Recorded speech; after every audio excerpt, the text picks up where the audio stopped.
My dear students, good evening.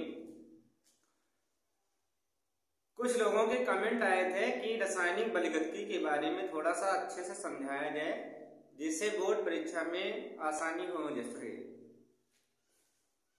सबसे पहले अक्रिया की आणविकता क्या होती है? Molecularity of reaction. किसी रासायनिक अक्रिया में भाग लेने वाले कुल अभिकारी अणुओं की संख्या, कुल अभिकारी अणुओं की संख्या उस अक्रिया की आणविकता कहलाती है। कोई रासायनिक अक्रिया है, उसमें जितने भी अणु अभिकारी अणु भाग लेते हैं उसकी संख्या उस अक्रिया की आणविकता कहलाती है। Suppose that NH4 NO2 gives out N2 plus 2H2O।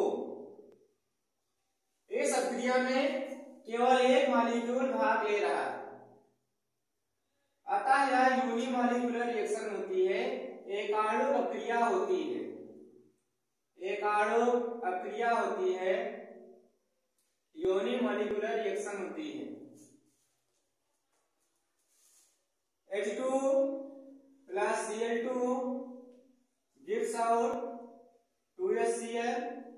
इस रासायनिक अक्रिया दो मॉलिक्यूल भाग ले रहे हैं, ये बाइमॉलिक्यूलर रिएक्शन होती है। बाइमॉलिक्यूलर रिएक्शन होती है। नेक्स्ट रिएक्शन आती है 2NO plus O2 gives out 2NO2। इसमें तीन मॉलिक्यूल भाग ले रहे हैं, दो मॉलिक्यूल भाग ले रहे हैं NO के और एक मॉलिक्यूल भाग ले रहा है ऑक्सीजन का, तो ये ट्राइमॉलिक्यूलर रिएक्शन हो जाती है। ट्राइमॉलिक्यूलर रिएक्शन हो जाती है। तो किसी भी रासायनिक अक्रिया में जितने अभिकारी अणुओं संख्या होती है वह उसकी मॉलिक्यूलरिटी कहलाती है। परिभाषा ऐसे लिखते हैं, किसी रासायनिक अक्रिया में भाग लेने वाले कुल अभिकारी अणुओं की संख्या उस अक्रिया की आणविकता कहलाती है, मॉलिक्यूलरिटी ऑफ रिएक्शन कहलाती है। इसकी विशेषताएं देखें। विशेषताएं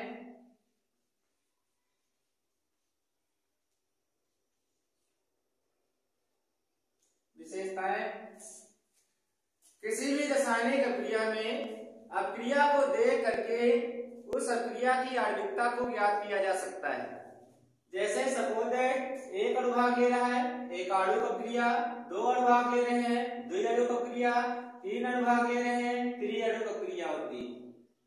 तो पहला पॉइंट आता है, किसी भी रासायनिक अक्रिया में अक्रिया को देख करके उसमें अणुओं की संख्या ज्ञात करके अक्रिया की आणविकता को ज्ञात किया जा सकता है। पॉइंट नंबर 2 है, अक्रिया की कोट जो होती है, अक्रिया की जो आणविकता होती है, कभी भी इसका मान शून्य या भिन्नात्मक ऋणात्मक नहीं होता है। अक्रिया की आणविकता सदैव एक पूर्णांक के रूप में रहती है, 1 2 3।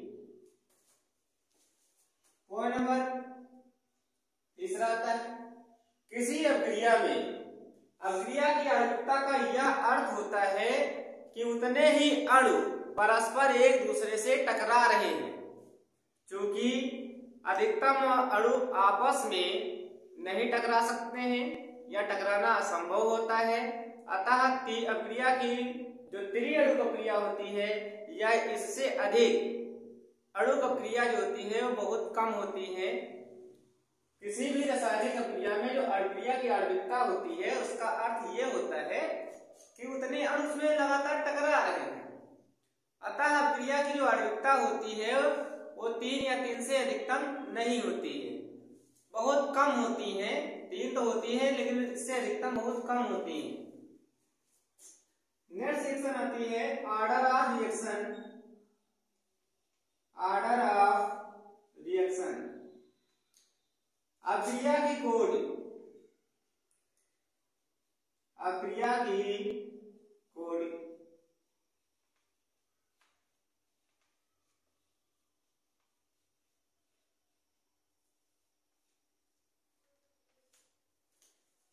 किसी रासायनिक अभिक्रिया में भाग लेने वाले वह अभिकारी अणुओं की संख्या जो अभिक्रिया के वेग नियम लिखने में प्रयुक्त होती है, अर्थात अभिक्रिया के वेग पर निर्भर होती है, उसे अभिक्रिया की कोटि कहते हैं।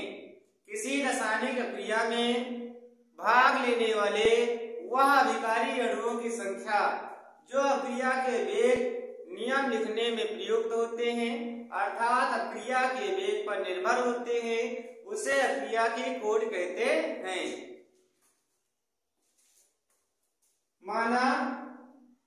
माना एक अभिक्रिया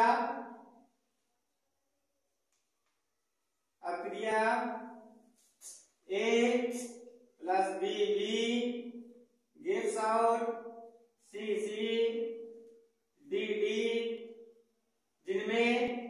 जिसमें अभिक्रिया के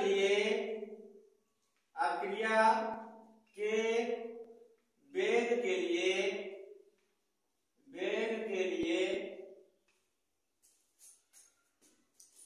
A व B की सांद्रताएं क्रमशः M1 व M2 पर निर्भर करती है।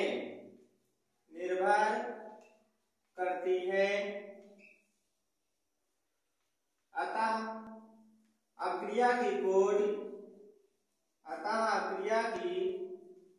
कोटि तो जो वेग होता है, तो अभिक्रिया की वेग होता है, अभिक्रिया का वेग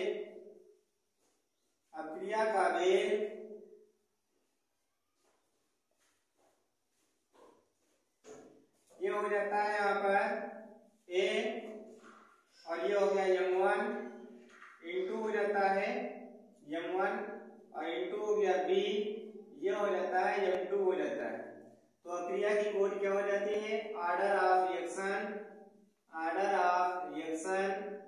ये हो जाता है M1 प्लस M2 हो जाती है।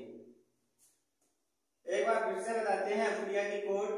किसी रासायनिक अभिक्रिया में भाग लेने वाले वह अभिकारी अणुओं की संख्या जो अभिक्रिया के वेग नियम लिखने में प्रयुक्त होती है, अर्थात अभिक्रिया वेग पर निर्भर करती है, उसे अभिक्रिया की कोटि कहते हैं। माना एक अभिक्रिया A B gives out C D है, जिसमें अभिक्रिया के लिए वेग A व B की सांद्रताएं क्रमशः M1 और M2 हैं। अतः अभिक्रिया की कोटि निकालेंगे तो अभिक्रिया का वेग M1 कंसंट्रेशन इसकी पावर घात M1 हो जाएगी, इसकी पावर घात M2 हो जाएगी। तो order of reaction M1 plus M2 हो जाता है।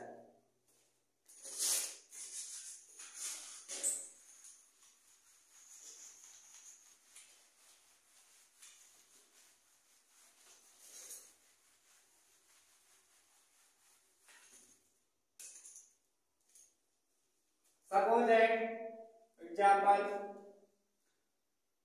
NH4 NO2 gives out N2 plus